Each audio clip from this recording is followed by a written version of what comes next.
नमस्कार दोस्तों आजकल हर बात का, हर पात्र का, हर घटना का एक दिवस मनाने की परंपरा चल निकली है। कहीं मदर्स डे है तो कोई फादर्स डे है, कोई महिला दिवस है, प्रेयसी दिवस है, वैलेंटाइन डे है। हर चीज़ का एक दिन जो है वो बाकायदा निर्धारित कर दिया गया और उसके पीछे साइकी जो मनोविज्ञान है वो यही है कि इस सेलिब्रेशन की एक परंपरा, एक माहौल सा बना रहे। प्रयास किया जाता है कि हम लोग अपनी ऊब से इससे बाहर आ पाएँ। अपनी जो स्टैग्नेशन है, जो कुंठाएं हैं, जो एक प्रकार से घुटन भरा माहौल है, इससे थोड़ा सा मुक्ति मिले। और इसी बात को लेकर नवंबर के अंतिम सप्ताह में ही विश्व टेलीविज़न दिवस मनाया जाता है। विश्व टेलीविज़न दिवस। और जब ये दिवस मनाने की बात चलती है तो निश्चित रूप से मानव जीवन में टीवी की जो भूमिका है उसने कौन कौन से आयाम तय किए हैं, इस बात का भी मूल्यांकन, आकलन होना आरंभ हो जाता है। और अगर आपको याद है तो मैं थोड़ा सा आपको बता दूं जानकारियां कि 1927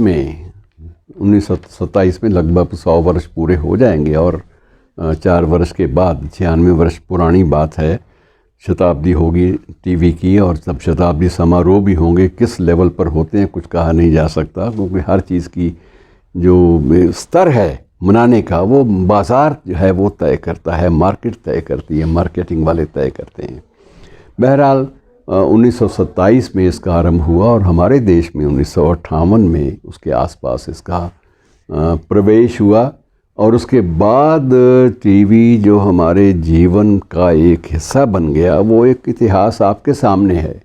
अधिकांश लोगों ने, वर्तमान पीढ़ी और जो युवा पीढ़ी है उभरती हुई वो भी, और जो थोड़ी सी बूढ़ी हो चली है, उस सारी पीढ़ी ने इस टेलीविज़न, जिसका एक नाम बुद्धू बक्सा भी था, तो इस बुद्धू बक्सा अर्थात इडियट बॉक्स अंग्रेज़ी में से कहा जाता था, तो इसकी जो बहुत सारी बातें हैं वो रहस्यपूर्ण ढंग से लोगों के सामने धीरे धीरे आने लगीं। और एक वक्त था कि जब लोग रेडियो सुनने के लिए, मनोरंजन के लिए सिलोन लगाते थे, ख़बरों के लिए BBC, और उसके बाद हमारा ऑल इंडिया रेडियो वगैरह, ये सारी चीज़ें बाद में हमारे सामने आती हैं। और इसी प्रकार से टीवी की दुनिया में भी बड़ी क्रांति आई है। और पहले ब्लैक एंड वाइट टीवी थे, और पहले ये भी था कि चित्रहार के नाम से कार्यक्रम आएगा सप्ताह में 2 बार, और सिर्फ चित्रहार देखने के लिए लोग दीवाने हो जाते थे। फिर ये रामायण का काल आया, फिर महाभारत का काल आया, और साथ में रंगीन टीवी का भी पदार्पण हुआ हमारी ज़िंदगी में। और अब ये है कि अब 2 चीज़ें हमारे जीवन का, चाहे आप विपन्न हैं, गरीब हैं, आपकी जेब में सामर्थ्य है या नहीं है, या जेब फटी हुई है, तो भी हर व्यक्ति के पास, चाहे वो किसी भी पेशे का है, चाहे वो रिक्शा चलाने वाला है, श्रमिक है, मेहनतकश है, या किसान है, खेत में हल चलाने वाला, ये इन सब के पास 2 चीज़ें बहुत ज़रूरी हो गई हैं। रेडियो तो अब एक प्रकार से हाशिए पे सरक चुका है, उसका स्थान अब या तो मोबाइल ने ले लिया है और या टीवी ने ले लिया है। तो टीवी और मोबाइल ये हमारी ज़िंदगी का अभिन्न हिस्सा बन चले हैं।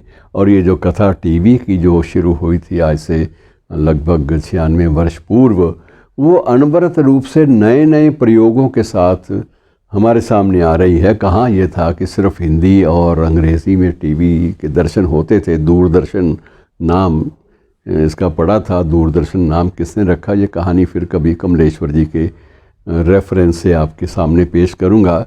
लेकिन फ़िलहाल तो ये है कि ये यात्रा जो है अनवरत नए नए रूपों में सामने आने लगी है।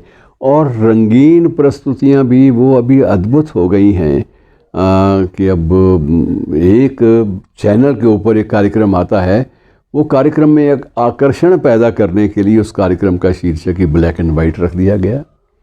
यद्यपि ब्लैक एंड वाइट टीवी के दिन तो गए, लेकिन उस नाम को फिर भी चुराया गया और उस नाम के साथ ही समाचारों की टिप्पणियाँ, समाचारों की समीक्षा ये शुरू हो गई।